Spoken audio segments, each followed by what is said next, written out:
My name is Farah. Welcome to the Swords of St. Michael Network. We are continuing our walk through this spiritual combat right here.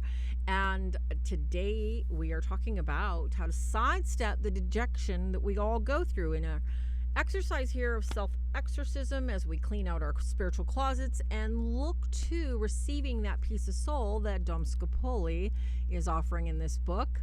Welcome! And we're getting started.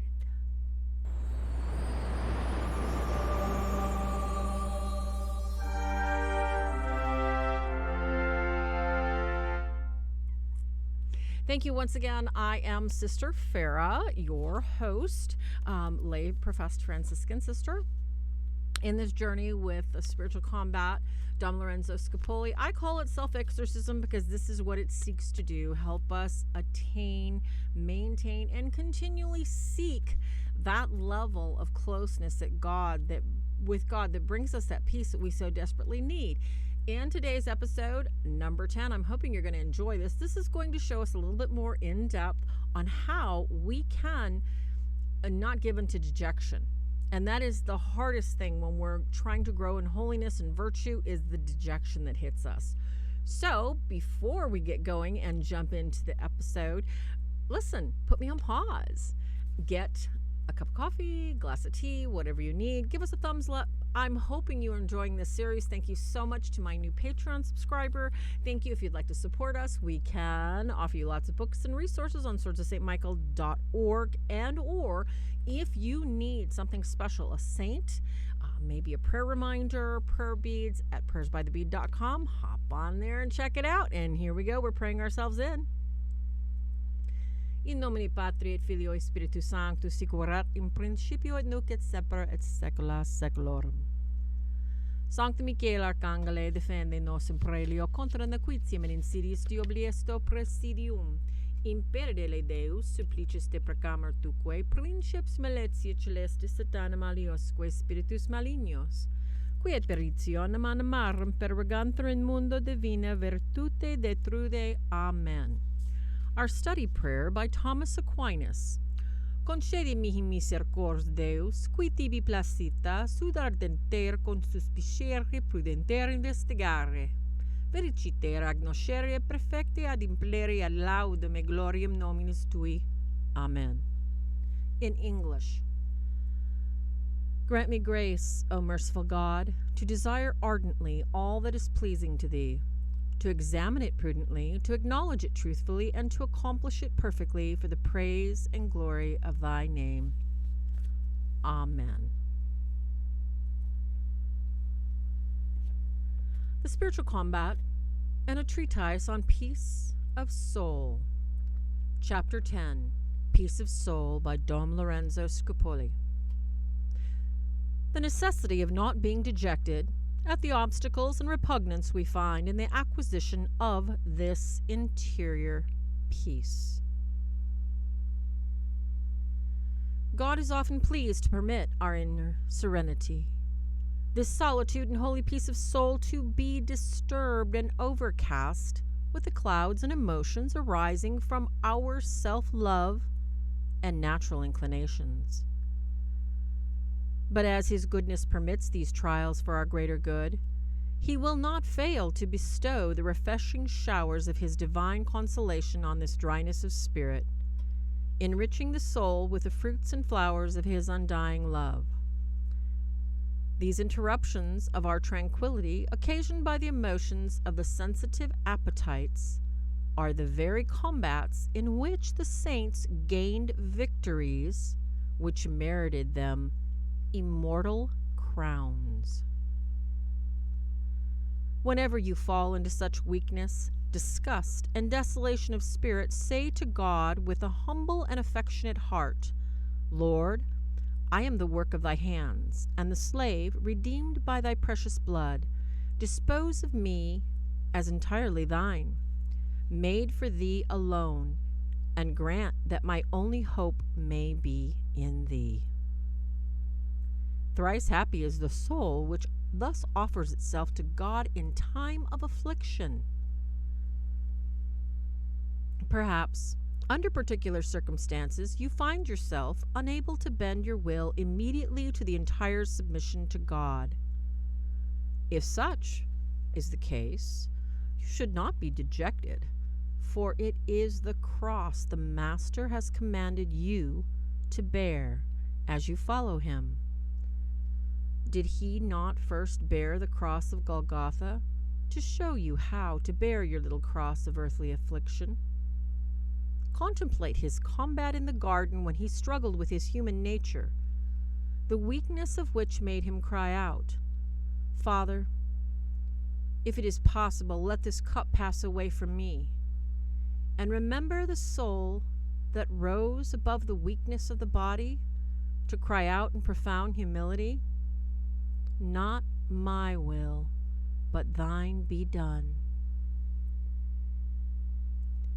Perhaps the weakness of human nature may make you try to avoid all trouble or affliction, and at such times you may show your dislike which prompts you to keep suffering at a distance.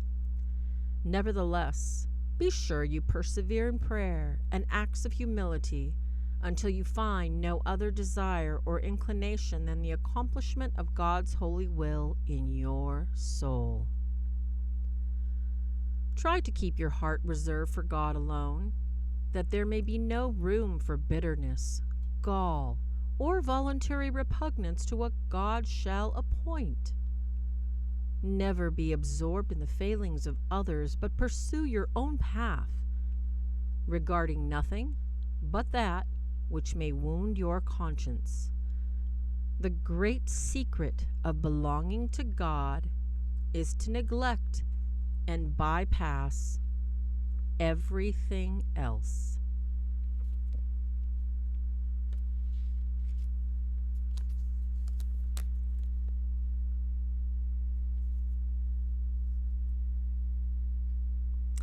So, welcome. Once again, this is Sister Farah, and I'm so glad you're here. Thank you so much for coming along on this journey with me. This has been so amazing. We're now at the end of Dom Lorenzo Scupoli's book, The Peace of Soul. And in this chapter, chapter 10, as we dive deeper, we're looking at exercising the last of what the saints struggled with, of almost not the end of the road, but what we're looking at is the things that could trip us up just when we think we've conquered and we've done so very much to get a grip and get a handle on these things that we can easily compartmentalize. We can pray and we can work on it, we can practice. This is our final challenge as we get closer to that time. So as we're looking into sidestepping dejection, which is what I called it, what we're looking at is we're looking at a week of basically taking what we are, who we are, what we do, and completely disconnecting. We're going to look at pacing ourselves in finding out what I call the demons of distraction. And these demons of distraction are everywhere.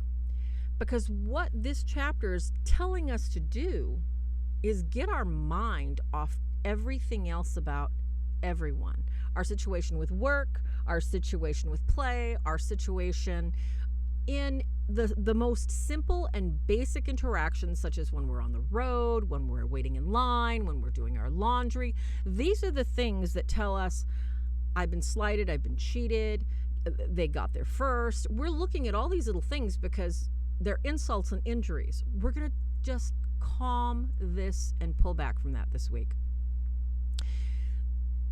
And as we step back from being dejected, our ultimate goals and what we want and what we're seeing and the virtue that we're pursuing, let's not look at where we're not. Let's look and be grateful for where we are and how far we've come, especially if you've been following me. Please give this video a like, thumbs up. It helps it get up in the algorithm. And if you could, please leave me a comment below. I love and I do answer all comments. Some of them I get a little bit later than others, but I do appreciate them. So let's dive into this chapter. Now, on our walk with God, and what we're looking to do this week is we're going to look for, as this chapter was describing, the saints and their struggles and everything that they did. They got dejected and they got down and they took a look, and what they did is they turned the most severe persecutions into immortal crowns. Now, I'm not saying I'm there, and I'm not telling you you're going to get there this week. However, we can work to create these opportunities. We can work to overcome each and every one of these opportunities, whether it may be excuse me, allergies and heat. Ooh, bad news. Whether what's coming at you is your personal life. Maybe you're struggling with a health issue, that was caused by an accident at work, or, maybe something that was given to you. Maybe you're struggling with your relationship with your family, your parents, your relatives, your spouse, your children. And you're looking at all the prayers you've done, all the tears you've cried, everything that you've sacrificed, everything that you've given, everything that you sweated for. And why are we still here? Why am I still here? Well, we're not going to look at that. We are not going to get dejected this week. Level 1 and level 2, your exercises are going to be very similar. As always, I give everybody the fun opportunity to choose one or the other. Level 1 is a little bit simpler. Level 2 is a little bit more in-depth, hands-on, created for those who already have a specific prayer practice. And as always, you can do both of them if you like, or combine the two. This week, what we're going to look at is getting rid of these demons of distraction, which is what focusing on something that is really not ours to focus on, which is the comparison to what somebody's done to you. In order to not focus on the dejection of our crosses and what we have to deal with, we're not going to be comparing.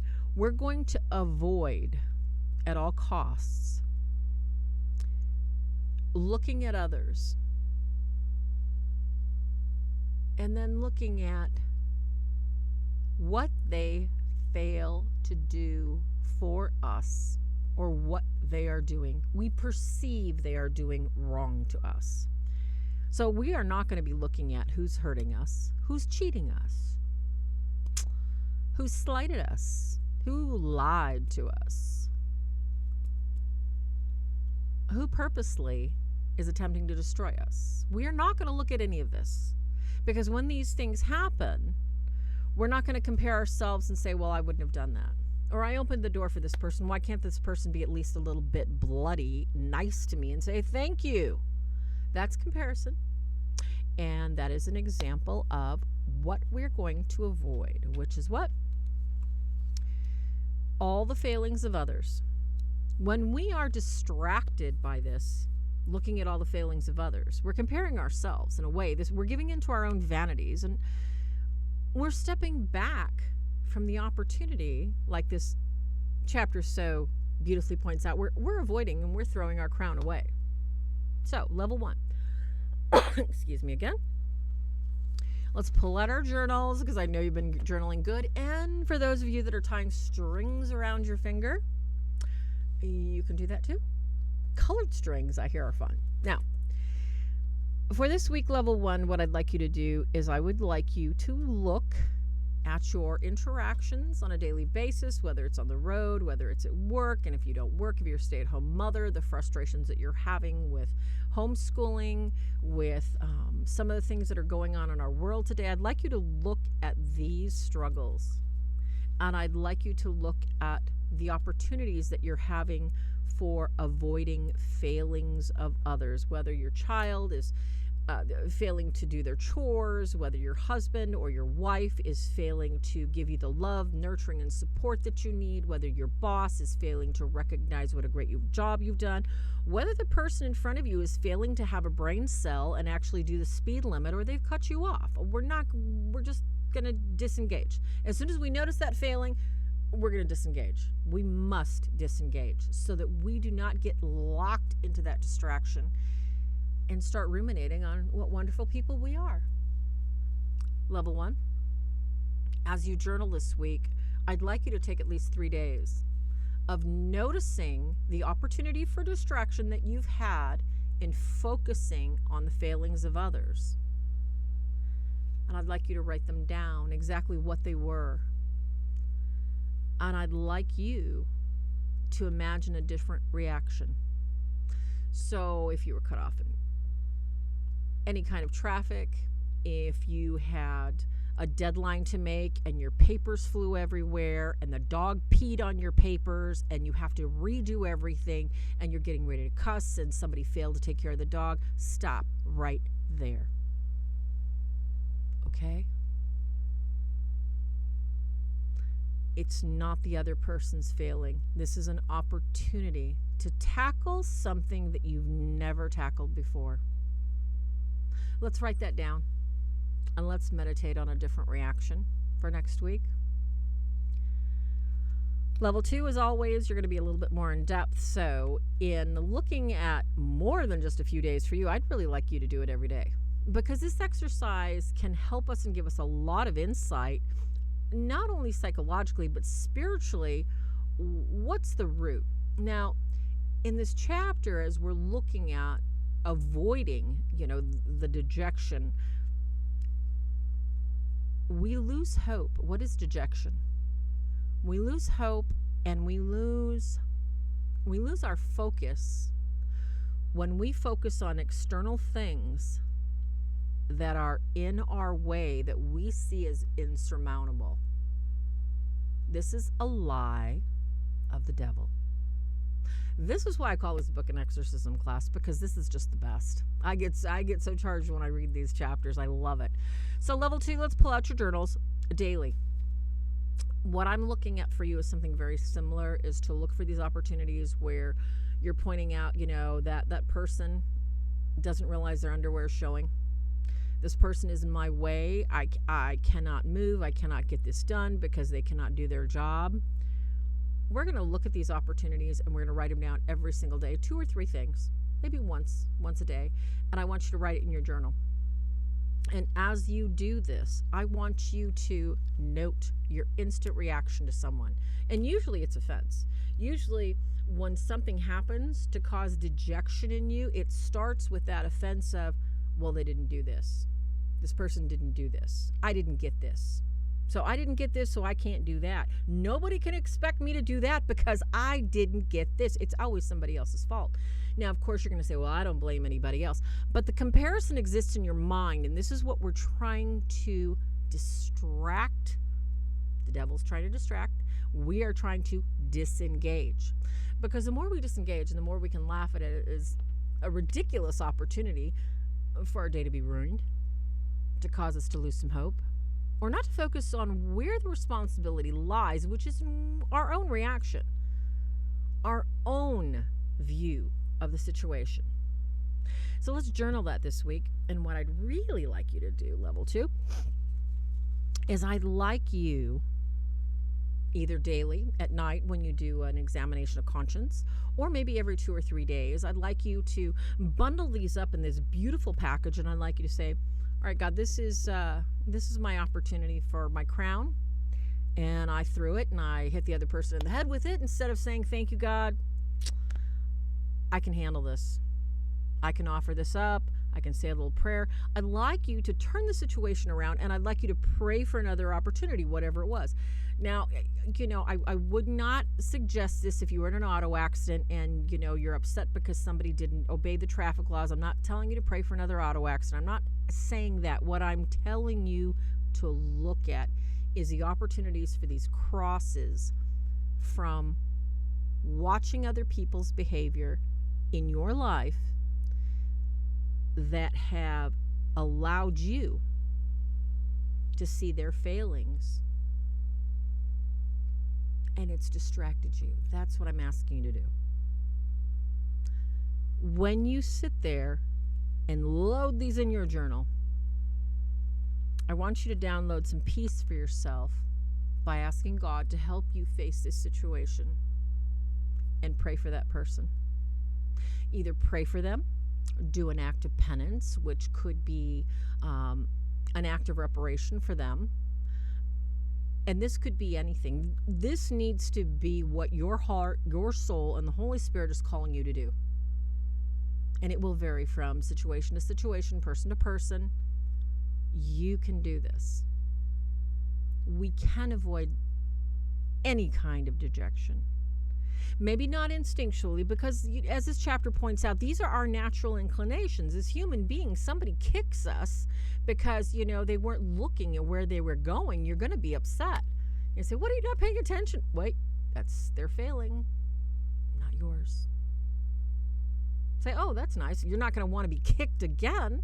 That's not the point here. However, the point is, when we disengage, when we let go of having to point out other people's failings, when we look at ourselves instead of what they're doing and what they're causing and the chaos that they're wreaking, we are able to receive the consolations and that peace that we so desperately need. Now, I want each and every one of you, thank you so much. Thanks for joining the journey with me.